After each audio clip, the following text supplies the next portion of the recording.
আমরা আমাদের ভাইদেরকে হারাচ্ছি, আমাদের শহীদের সংখ্যা বাড়ছে প্রতিনিয়ত।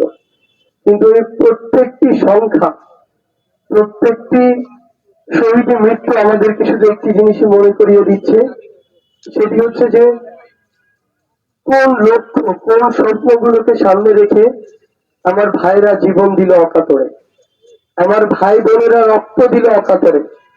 আমরা যেন আমাদের জায়গা থেকে সেই স্বপ্নগুলোর সাথে বিন্দু মাত্র বিশ্বাসঘাতকতা কেউ না করি। আমরা যেন আমাদের দায়িত্বগুলো থেকে বিন্দু মাত্র বিচ্যুত না হই।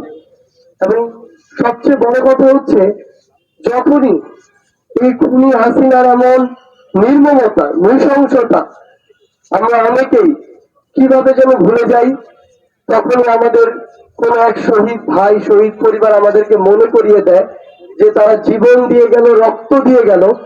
আমরা যেন এই খুনি হাসিনাকে ভুলে না যাই। আমরা যেন এই বাংলার মাটিতে খুনি হাসিনা সহ যারা এই হত্যাকাণ্ডের সাথে জড়িত ছিল, এই নৃশংসতার সাথে জড়িত ছিল, তাদের জন্য বিচার নিশ্চিত করি।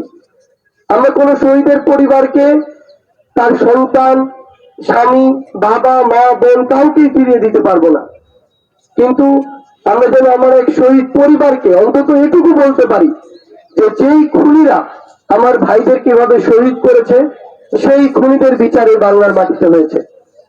আমরা যেন খুনি হাসিনা কিভাবে নির্মমতা চালিয়েছে বিগত 16 বছর এবং বিগত অভ্যুত্থানের সময়, দয়া করে আমরা যেন এটি ভুলে না যাই। আমরা শুধু এটুকুই চাইবো, এই বাংলা আমার ভাইদের রক্তের উপরে, জীবনের উপরে আমাদের যে আস্থার অভ্যন্তরীণ এবং আমাদের বিশ্বাসের যে অন্তর্বর্তীকালীন সরকার হয়েছে, আমরা যেন এই অন্তর্বর্তীকালীন সরকারের সময় আমাদের সকল জীবনের রক্তের যে বিচার, সেই বিচার আমরা দেখে যেতে পারি।